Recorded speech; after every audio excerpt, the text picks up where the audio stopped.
Apa yang ditemukan Alfian membuatnya nyaris kehilangan akal sehat. Untuk beberapa saat ia seperti kehilangan kemampuannya untuk berpikir. Duduk terpaku di tempat dengan pikiran menerawang jauh. Dunia memang sempit. Ternyata orang yang dicari berada tepat di depan mata.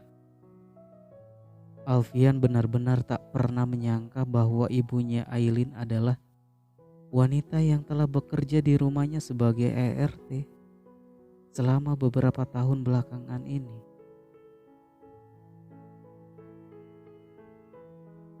Bara masih melayangkan tatapan penuh tanya ke arah sang bos. Sebab sejak 5 menit lalu Alfian masih diam 1000 bahasa. Seolah sedang memikirkan sesuatu yang sedemikian berat. "Tuan," panggil lelaki itu. "Anda mengenal wanita di dalam foto itu?" Bara memberanikan diri mengulang pertanyaan itu. Alfian menarik napas dalam-dalam demi mengembalikan fokusnya. Ia menganggukkan kepala setelahnya. "Iya, aku mengenalnya. Kamu pasti tidak akan percaya kalau aku beritahu siapa wanita ini." Ada kerutan di kening Bara, berusaha menebak dalam hati siapa wanita itu. Berusaha menebak dalam hati siapa wanita itu sampai sang bos terlihat sangat shock setelah melihatnya. Memangnya dia siapa? "Binana, salah satu asisten rumah tangga yang bekerja di rumahku." Sontak saja kelopak mata Bara membulat penuh. Sekarang dirinya yang tampak shock menggantikan Alfian. Bara memang tak pernah tahu siapa yang bekerja di rumah pribadi sang bos. Sebab selama bekerja untuk Alfian, ia sama sekali belum pernah menginjakkan kaki ke rumah pribadi bosnya. "Anda yakin?" tanyanya hendak memastikan. Barangkali hanya mirip. Sebab foto tersebut diperkirakan foto lama yang diambil lebih dari 10 tahun lalu. "Aku yakin wanita dalam foto ini memang Bi Nana." Punggung tegapnya ia sandarkan pada kursi. Sama sekali tak pernah terlintas dalam pikirannya akan menemukan kebetulan konyol dan mengejutkan seperti ini. Setahu Alfian, Bi Nana adalah seorang janda dan memiliki anak perempuan. Alfian tahu hal itu ketika tiba-tiba Mama Feni memintanya memberikan uang 80 juta kepada Bi Nana dengan alasan untuk biaya operasi putrinya yang sakit. Alfian yang kala itu merasa iba tanpa pikir panjang memberikan uang 100 juta kepada Bi Nana.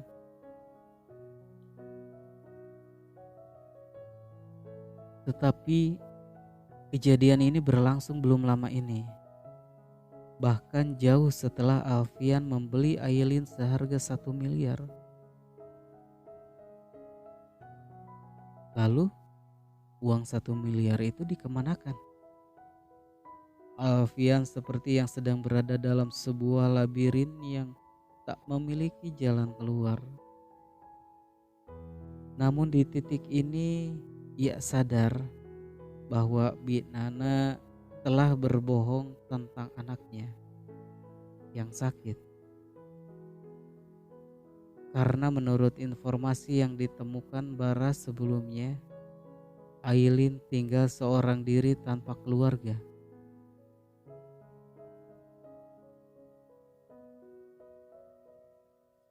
Jadi bagaimana sekarang? Anda akan menanyakan langsung pada wanita itu? Tidak, jangan tergesa-gesa. Selidiki semua dengan hati-hati dan jangan sampai ada yang curiga. Baik, ucap Bara, saya benar-benar tidak habis pikir bagaimana seorang ibu bisa menjual anaknya sendiri. Aku juga ingin tahu apa alasannya. Apa mungkin Aileen bukan anak kandung? Mungkin saja. Kalau ibu kandung tidak mungkin tega kan? Alfian mengangguk. Ucapan Bara memang benar adanya. Binatang buas sekalipun masih memiliki naluri untuk melindungi anaknya. Kalau begitu selidiki semuanya. Informasi sekecil apapun segera laporkan. Cari tahu juga kemana uang 1 miliar yang kuberikan untuk Aileen malam itu. Baik Tuan. Bara mohon pamit. Ia akan melanjutkan penyelidikannya. Tepat setelah Bara keluar dari ruang kerja Alfian, Gali datang menghampiri dengan membawa beberapa berkas. Alfian meraih map pemberian Gali dan meletakkan di antara tumpukan map lainnya.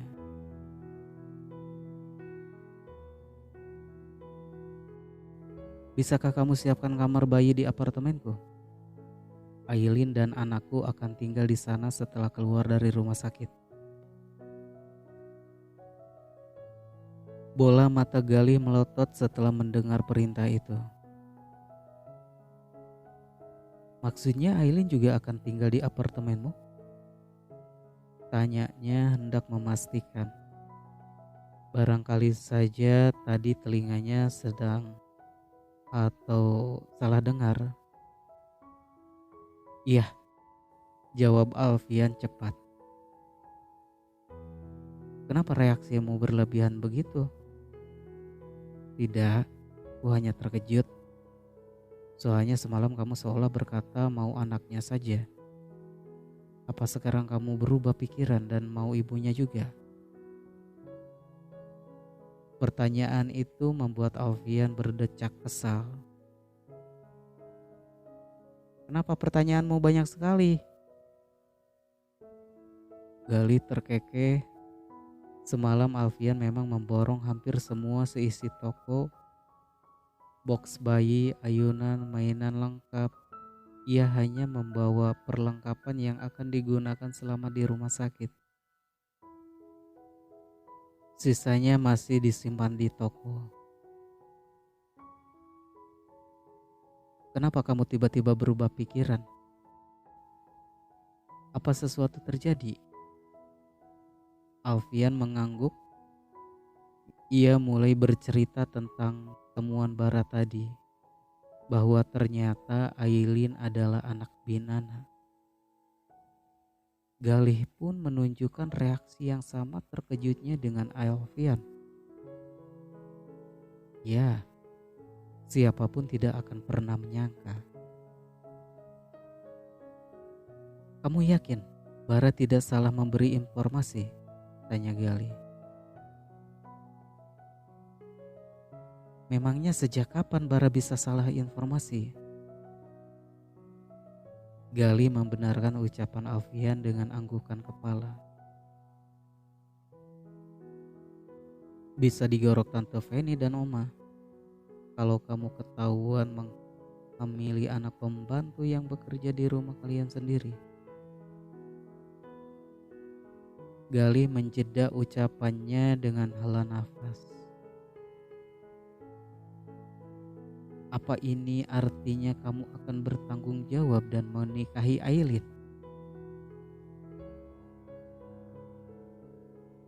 Bertanggung jawab tidak harus dengan menikahi kan? Sebenarnya Alfian tidak begitu peduli dengan status sosial.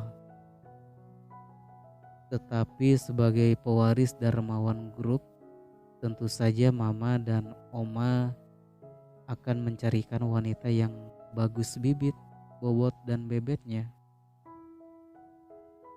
Ya, kamu benar. Setidaknya berikan kehidupan yang layak untuk Aileen dan anaknya dulu. Riana membasuh wajahnya dengan air. Sudah hampir 30 menit ia menghabiskan waktu di toilet. Perlakuan Alfian kepadanya benar-benar melukai perasaan dan harga dirinya sebagai wanita. Riana memandangi pantulan wajahnya di cermin. Padahal menurutnya ia sangat cantik. Bahkan di kantor ini tidak ada staf yang lebih cantik dibanding dirinya. Ia menjadi incaran beberapa pria.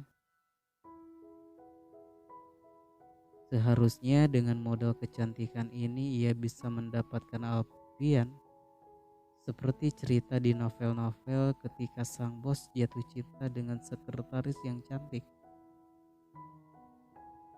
Tetapi mengapa Alfian berbeda? Mengapa tak sedikit pun Alfian meliriknya?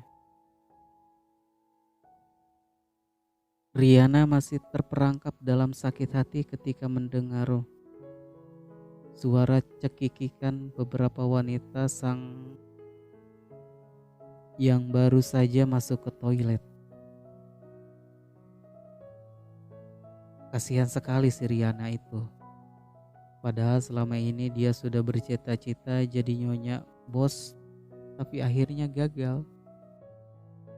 Ucap salah seorang wanita. Makanya jangan mimpi terlalu tinggi. Kalau jatuh kan sakit. Tambah salah satu wanita lainnya. Aku tidak bisa bayangkan seberapa malunya dia malam itu ditinggal sama Pak Alfian di puncak acara. Kalau aku jadi Riana, aku bunuh diri. Tawa tiga wanita itu menggema di toilet. Tangan Riana terkepal geram. Ia ingin sekali jambak satu persatu wanita-wanita itu tak tahan. Ingin sekali ia jambak satu persatu rambut wanita-wanita itu. Tak tahan, ia pun segera membuka pintu dan keluar. Tiga wanita yang baru saja membicarakan dirinya itu tampak cukup shock. Berani sekali kalian bicara yang tidak-tidak tentangku, bentak Riana penuh murka. Tiga wanita itu terdiam, tidak menyangka jika wanita siluman ini ada di salah satu bilik toilet. Semuanya pun terdiam, tak ada yang berani melawan. Ingat ya, pertunanganku dengan Alfian tidak batal, tapi hanya ditunda. Semalam Alfian ada urusan penting yang tidak bisa ditinggal. Pertunangan dan pernikahan kami pasti akan tetap dilanjutkan. Hening, sejauh ini tak ada yang berani menyahut. Dan ingat satu hal lagi, begitu aku menikah dengan Alfian, kalian bertiga akan jadi orang pertama yang kupecat dengan tidak hormat. Ngerti? Riana menatap marah lantas keluar dari toilet dengan membanting pintu kasar.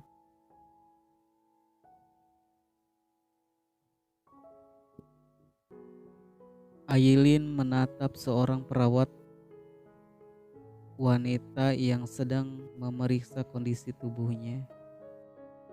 Ia terbangun beberapa menit lalu dan merasakan sakit yang menjalar di sekitar perut. Beruntung sekarang sakitnya perlahan mulai berkurang setelah perawat memberinya suntikan obat. Tangan Aileen yang terasa lemas tak bertenaga bergerak meraba area perut. Perut yang biasanya buncit itu kini tampak rata. Kemanakah bayi itu di dalamnya? "Suster, anak saya di mana?" tanyanya nyaris berbisik.